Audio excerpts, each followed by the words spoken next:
Ladies and gentlemen, I'm Pure Ben, and this is the unbeatable NanoSec news. Coming up in the show today, Hyrule Warriors Age of Imprisonment, Football Manager 26, the console debuts of Satisfactory and Age of Empires 4, and finally, the release of Europa Universalis 5.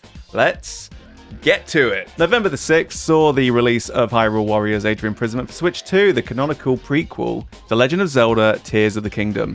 Taking place in the era of myth for Hyrule, the game follows Princess Zelda after she's thrown back in time by the events at the beginning of Tears of the Kingdom, found by her ancestors King Rauru and Queen Sonia, and helps to prepare them for the imprisoning war against Ganondorf. Hack and slash through thousands of enemy soldiers as Zelda, Rauru, Minoru, and more using Zonai devices to gain elemental attacks and team up with characters for special sync attacks. Hyrule Warriors Age of Imprisonment is out now, and we're happy to say runs at a buttery smooth 60 frames a second on Switch 2, offering action combined with a heavy focus on the Zelda lore, fleshing out the events of Tears of the Kingdom and giving players a chance to know characters from another perspective. Football Management fans rejoice because this year's Football Manager 26 has hit the ground running after the cancellation of Football Manager 25.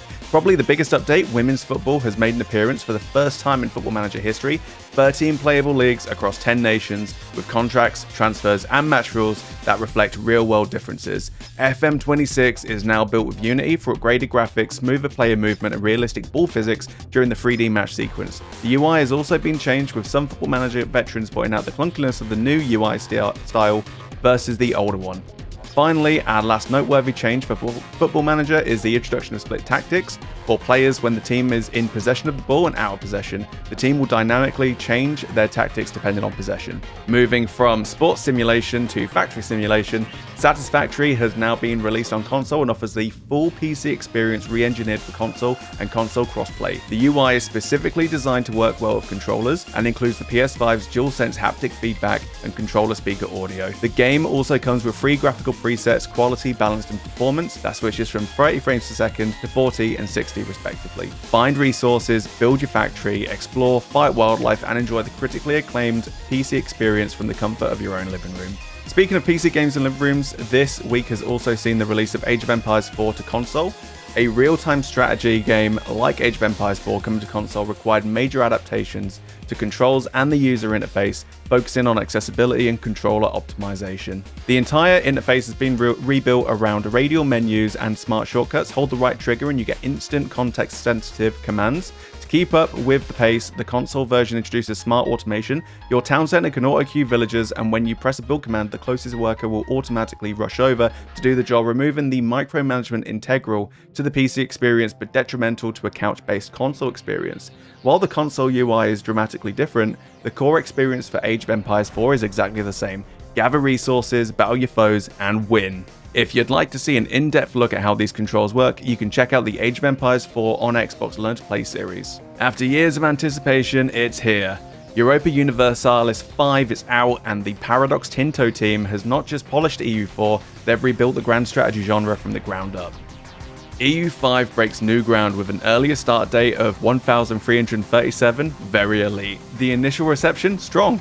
Players are diving deep into what is arguably Paradox's most complex historical simulation yet. The biggest change is the population system. In EU5, every province now has distinct pops, from peasants and labourers to nobles. These pops must work in your buildings to produce goods, and they have needs like food and clothes that must be met. This means that war isn't just a number cruncher anymore. Losing 1 million men in a battle is a direct, long-term hit to your economy, tax base, and production. Your economy is now built on the back of your people. EU5 introduces a key concept: control.